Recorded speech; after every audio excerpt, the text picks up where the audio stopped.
Sin, Richard Mirando de son vrai nom, est avant tout un symbole et un précurseur du street art.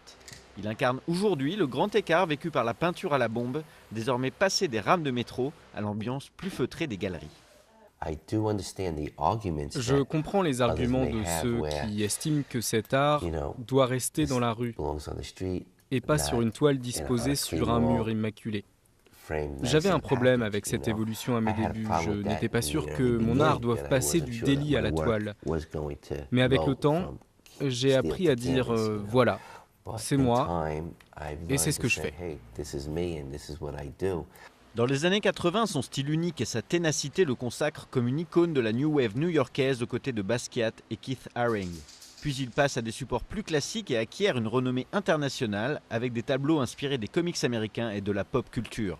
Celui qu'on surnomme le parrain du graffiti vit à Paris depuis 3 ans. Moi, le simple fait de marcher dans les rues de Paris, les structures des immeubles, l'architecture, je trouve ça formidable. C'est tellement vieux, mais pourtant ces bâtiments sont encore debout. Aujourd'hui, Sin n'a plus besoin de voler ses bombes de peinture. Dans son atelier du 11e arrondissement, les années où il décorait les rames de métro de la ligne 6 dans le Bronx paraissent bien lointaines.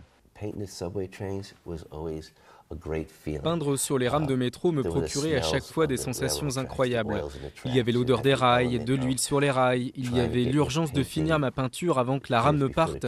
Il fallait en terminer avant que la police arrive et vous poursuive, avec la menace d'une arrestation. La première grande rétrospective du New-Yorkais sera exposée à Paris par Opéra Galerie à partir du 28 avril.